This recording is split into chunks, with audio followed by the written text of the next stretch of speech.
Assalamualaikum warahmatullahi wabarakatuh. Salam guru penggerak, tergerak, bergerak, menggerakkan.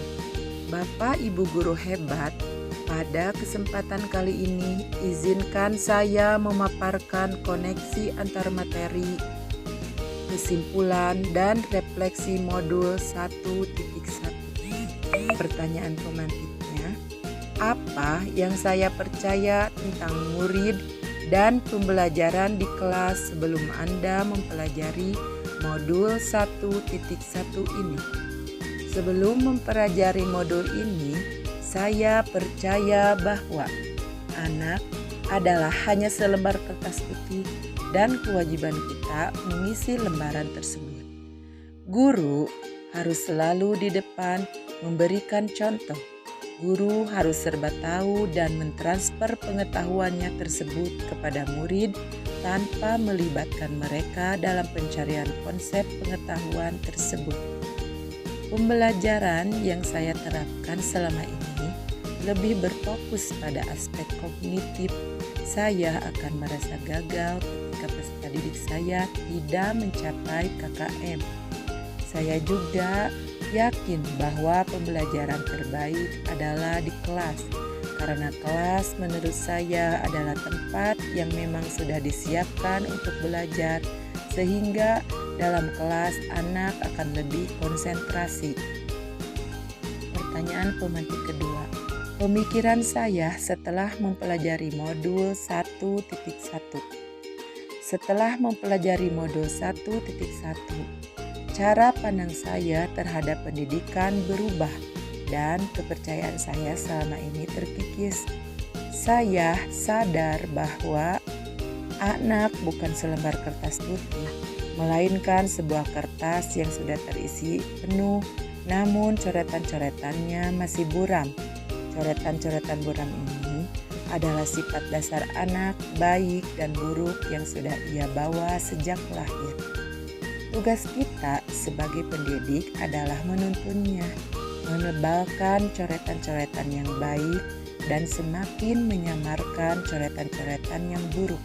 Jadi, kita hanya bisa mengubah atau membimbing lakunya ke arah yang lebih baik, namun kita tidak akan bisa mengubah ataupun menghapus dasar yang sudah ia bawa sejak lahir. Kita hanya menebalkan saja atau menyamarkan saja. Mempelajari modul ini membuat saya sadar bahwa peran seorang pendidik adalah lebih ke Tutpuri Handayani, di belakang memberikan dorongan. Kita harus memberikan kebebasan, kemerdekaan kepada peserta didik dengan segala kodratnya, sehingga mereka mempunyai inisiatif, berpikir kreatif, dan inovatif, mampu menemukan sendiri konsep ilmu pengetahuan bukan hanya sekedar disuapi oleh guru. Ketika anak diberikan kebebasan sesuai kodratnya, yang dalam hal ini kodrat anak adalah bermain, maka anak akan merasa senang dan tanpa sadar akan cinta belajar. Saat ini, saya sadar bahwa aspek kognitif bukan aspek yang terpenting lagi, melainkan harus diselaraskan dengan aspek efektif, yakni budi pekerti. Budi pekerti di sini adalah rambu atau arahan yang kita berikan kepada anak, sehingga ia sadar bahwa kebebasannya dibatasi oleh kebebasan orang lain. Kebebasannya haruslah kebebasan yang bertanggung jawab. Budi pekertilah yang akan membentuk manusia yang humanis, manusia yang penuh kasih sayang, hati yang bersih, jujur, yang selamat, dan bahagia. Setelah mempelajari modul ini, saya juga sadar bahwa pembelajaran tidak melulu harus selalu di kelas.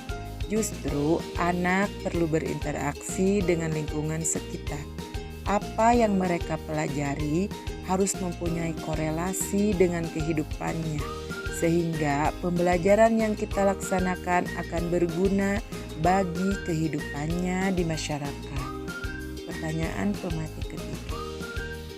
Apa yang bisa saya terapkan lebih baik agar kelas saya mencerminkan pemikiran Ki Hajar Dewantara?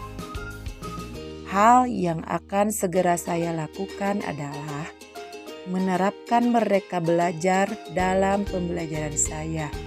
Saya akan mengajak peserta didik untuk turut serta dalam perencanaan pembelajaran, sehingga mereka akan antusias dalam mengikuti prosesnya.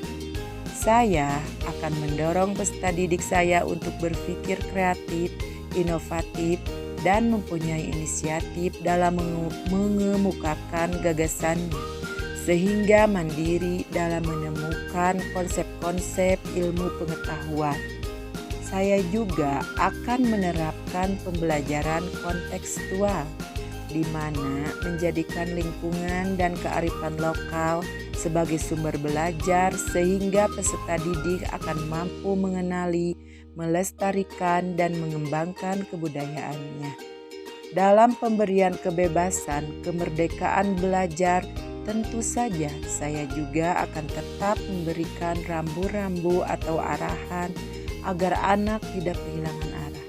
Saya akan menanamkan budi pekerti melalui pembiasaan-pembiasaan, baik sebelum memulai proses dan dalam mengakhiri pembelajaran. Saya juga akan meminta dukungan dari orang tua dan lingkungan sekitar, karena bagaimanapun sekolah, orang tua, dan lingkungan sekitar adalah 3 aspek pembentuk karakter budi pekerti seorang anak. Demikian yang dapat saya sampaikan, kurang lebihnya saya mohon maaf.